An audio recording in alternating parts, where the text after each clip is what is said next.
I am a woman of many cultures. I was born to and raised by Luya parents here in Kisumu, surrounded by no culture.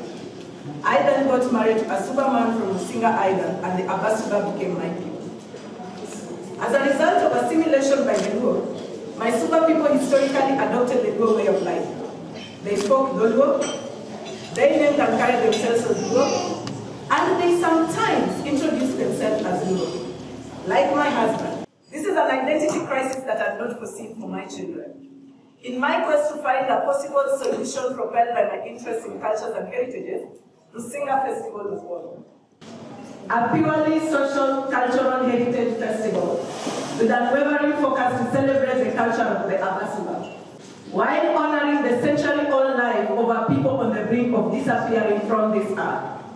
The festival became our cultural answer to the question, can a people die? For those who may not know, Suberland is also home to some of our nation's prominent personalities, starting with our own independence hero, Tom Mboya. Children and women rights activist, Honorable Millie Odhiambo Magondo. A legendary linguist and the father of the Kenyan Sign Language, Professor Okongo. A historian and author of the In Search of the Eboso Identity, Professor Silva Riga. An award-winning photographer, Anthony Mwasu. Naftali Mata, who was instrumental in the translation of the New Testament into Suba language, and most important, my own hero, my mother-in-law, Trufena Adongo Okongo, who was the very first to believe in the Lusinga Festival idea. In 11 years now, Lusinga Festival has celebrated the Eboso and their culture, opened up the Suba Islands of Lusinga, Fangano, and Takawiri to thousands of festival attendees, contributed to policy shift in identifying the Suba as an independent community, and most importantly, opened up opportunities for new conversations such as HIV/AIDS, literacy, and now the impacts of climate change. Climate change is arguably the most significant and fastest growing threat in our lives today. But do we know the connection between climate change and culture? Most cultural and creative practitioners, like myself, have avoided this discussion for a very long time because of the way it's been presented to us. A complex scientific notion that only scientists should value. For instance, by a show of hands, is there anyone in this room who is not a scientist who can tell us what carbon credits are without Googling? No hand is up. Is there anyone in this room who can tell us what carbon credits are in your local languages? No one. Don't worry, I also don't know the answers. I cannot tell you. I'm just a simple mother trying to figure out the simplest way to explain what climate change is to my children. And the best way that I figured out is how my grandmother did it.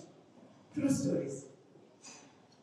When I was growing up, I remember my cousins and I seated in my grandmother's house around the fireplace listening to stories. Stories of the origin of Luya, the myths and legends in Luya land, the wars they fought and the heroes of those wars, climatic calamities they encountered, and how the community navigated through the droughts, famines, and floods. We really look forward to those stories. They're always punctuated with songs, riddles, proverbs, and sometimes dances. And when to us the stories were just entertainment, we were also learning about our culture, getting moral instructions, and even inspiration on how to deal with any challenges that we might encounter in the future. One of my grandmother's favorite proverbs, she used it in almost every story. Imwa ilokabzadabe. Which means, a dog does not bark for no reason. And this was sort of the community's mantras of always looking for, if there was anything that was amiss, the community would sit down, probe, find challenge before it became a disaster. And this is how they also handled the climate calamities. Now, African tradition is rooted in oral tradition and storytelling. In a similar setting, Suba children are also getting language from their grandmothers. learned about the flight of the Abakunta from Uganda to Kenya. They learned about Kiboye the Suba warrior, the famous legend of Nyangodo, whose park is domiciled in Bwasi, Subaland, and also the rainmakers of Subaland. In Suba tradition, just like in many African communities, people did not own lands. It was the lands that owned the people. I don't know whether you got it well. People did not own lands. It was the lands that owned the people. So if the lands were angry, there would either be too much rainfall that would lead to floods, or too little rain, or no rain at all, that would lead to droughts. And this is where the rainmakers came in, to heal the lands. It was believed that the traditional rain-making rituals could either cause, dispel, or even redirect rainfall. Rainmakers could also foretell the weather patterns, and so they could advise the communities on which crops to be planted at each season. And sometimes, if there was need to move to higher grounds temporarily, the rainmakers would advise this. Behind this art and tradition of rainmaking is a set of knowledge that is passed down from generation to generation. And this is based on close observance of an understanding of the weather patterns and the behavior of certain animals and plants. This was also complemented with a strict communal adherence that came naturally. It was not forced, it was just there. You grew up knowing this. There are certain trees you could not cut down for fear of provoking the rain gods. And there are also certain trees that you naturally planted because you knew this was a way of appeasing the rain gods. And this is just an example of how the Abasiba used traditional knowledge to navigate through the climatic instabilities. But sadly, very sadly, cultural heritage conversations are largely missing in national and international rooms where impacts of climate change are being discussed. Why? You might ask. A few centuries back, colonial powers reduced our African culture to a set of artistic decorations. Headgears, ornaments. That was what was African culture. And that is what is also present in museums around the world. That is how they saw it.